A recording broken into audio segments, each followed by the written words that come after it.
Tomorrow, June 30th, is the first day of NBA free agency. Welcome back to Let's Talk Ball with your boy Cam from All Talk Sports, sponsored by Dabble Fantasy. If you don't know, we talk a lot of basketball on this channel. So if you like basketball, like offseason content, and looking forward to this NBA offseason like I am, subscribe down below. But we're going to go straight into this video. We have no time to waste. We're going to go over my best 15 free agents. When I mean free agents, I'm not talking about Cam Thomas, who's a restricted free agent. Like, I'm talking about guys who have player options or just normal free agents. We're going to start down the list at Miles Turner. Now, the easy choice here is to say, oh, he's going to go back to the Indiana Pacers. But there's a team in the Eastern Conference, and I'm going to go snappy here. But team in the Eastern Conference that traded away all three centers on their roster. They drafted a center in the second round from Creighton, Kalkbrenner, and the Hornets need a center. So we're going to go Miles Turner, 4-year, $125 million deal to stay in the Eastern Conference.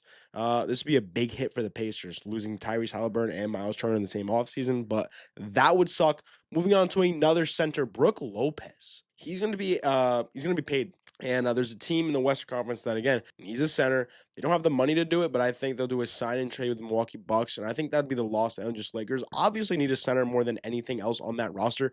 They have Luka Doncic. They have LeBron James. They need a center. They need defense. Brook Lopez is going to be a Laker. Next up, I know I said I wasn't going to say restricted free agents, but this one has to fit just because of where he is in his kind of career. It's Golden State Warriors own Jonathan Kuminga. I think he's going to be traded to the Phoenix Suns for some type of Bradley Beal trade. I know Bradley Beal, there's no trade deadline. Or no trade clause. I know he said he wants to stay in Phoenix, but there's going to be an opportunity to win in Golden State, whether that be a buyout, he signs there. Somehow Jonathan Kuminga is going to be on the Phoenix Suns. We'll stick with Jonathan Kuminga. And let me know down below your boldest NBA free agency prediction. I know there's a lot more than just 15. I'm looking at 25. This is the one that I did just to see if I got them right or wrong, but we're going to do 15 today.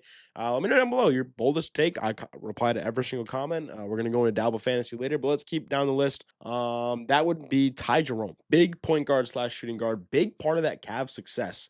And he's going to get paid. Like, Lonzo Ball is pretty much his replacement in Cleveland, but Ty Jerome's going to get paid, and I'm going to go with the Detroit Pistons. Now, they do have Marcus Sasser, who's a backup guard, but today Malik Beasley got, arrested, said there was gambling. So contract talks have stopped between him and the Pistons. So I think that Ty Jerome would be a perfect backup point guard or backup shooting guard, a perfect bench piece for this Detroit Pistons team that I think could win the Eastern Conference next season. Next up, we will go with Nickeil Alexander-Walker. He's going to get paid this offseason. Played great in the defensively for the Timberwolves in the playoffs. And I think a team where did I have him going? I had him going to the Miami Heat. I think he's a Miami Heat type player. They're going to move on from Duncan Robinson's contract. I think he declined some part of it, and he's trying to work it out with a team that he can come back or they can send him somewhere else. But no, I think that money is going to be cleared up for a Nickeil Alexander-Walker type player, a 3-and-D kind of wing that can really elevate, either your bench squad or your starting five with that kind of piece that is always missing in someone's starting five, I think. So Nickeil Alexander-Walker to the Heat makes perfect sense. Now, Caris LeVert is an interesting free agent. I think he could go to the Orlando Magic. The Orlando Magic obviously are lacking 3-point shooting and scoring offensively, and that's why they bring in Desmond Bane. And obviously Caris LeVert is no Desmond Bane, but he kind of plays the same esque kind of ball. And, there was a point in time where Caris LeVert, if he wanted to drop 40 points, he could. So I think it'd be cool to bring him off the bench, kind of do what KCP did last season, but way more efficiently on the offense side of the ball, because KCP was absolutely horrendous. Now, we're talking about a lot of people's performance on and off the court, mostly on the court here. So we're going to talk about Dabble Fantasy real quick. Quick plug for the sponsor. You guys can pick more or less Dabble Fantasy on any single sport. They literally have the hot dog eating competition on July 4th. So it's literally UFC to football to basketball, NBA, MLB, whatever you guys want. Dabble Fantasy has, and right now if you use code All Talk Sports and you put in $0, you'll get $25 for completely free. So make sure to check out Dabble Fantasy today. Appreciate you guys sponsoring the pod.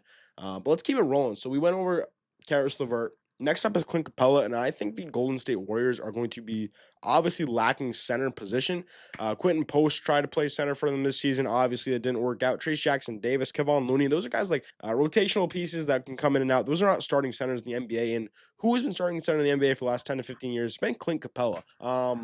Obviously, the odd man out in that Atlanta Hawks center rotation with now Kristaps Porzingis, Onyeka Okongwu, and Clint Capella is an unrestricted free agent, and I think he fits perfectly with this Warriors scheme.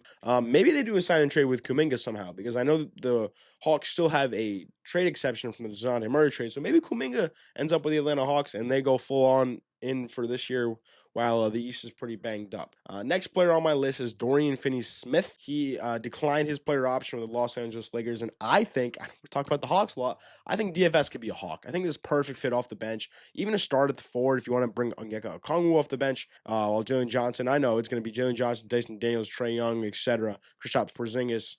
But DFS, I feel like he's such a sought-after player in this league just because of his 3-and-D ability, really his defensive ability. So I think the Hawks should spend a little bit of money on Dorian Finney-Smith. Gary Trent Jr., New York Knicks. This makes absolutely perfect sense.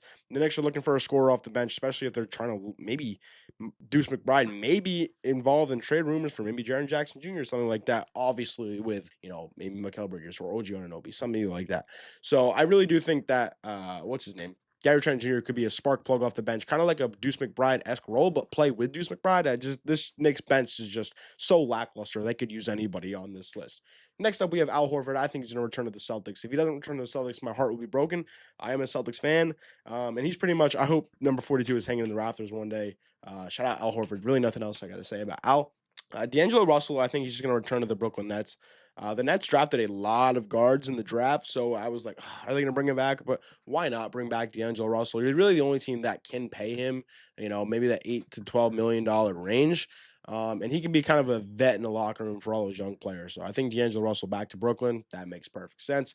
Now talk about another vet point guard. We got Russell Westbrook, and I don't know if it's going to happen, but it'd be like a story tale, Cinderella story. The Houston Rockets. He gets a second stint in Houston. He gets a second stint playing with not only Kevin Durant, but Jeff Green as well. KD and Russ together would be insane. I'm thinking about it. It's just like, I can't believe, they both could win a ring in Houston easily next season. I'm going to say easily. They're like top 5 odds right now to win the NBA Finals. So let's say Russ goes to Houston and really doesn't play. Obviously, they have a lot of guards. They have a lot of players that can play. They're shopping Kit Whitmore because they can't find minutes for him. So, yeah, I think he just, rots on the bench. But another veteran point guard, Chris Paul, CP3, I think he goes to Dallas. I think that Dallas is going to be looking for a pass-first point guard that can not only fill the Kyrie Irving role while Kyrie is, out because of his ACL, but can play off the bench when Kyrie comes out, when Coop comes out, when, Clay comes out, whoever that guard situation comes out and they need a pass-first point guard, Chris Paul can easily fill that role and, maybe they win a ring next season. I don't know. Dallas, they might find a way to screw it up, but I don't know. I don't know why, but my camera literally cut out. But the last two guys are Luke Kennard to the Denver Nuggets and Dennis Schroeder to the Sacramento Kings. If you guys like this podcast, subscribe for more. Shout out Dabble Fantasy for sponsoring. Peace.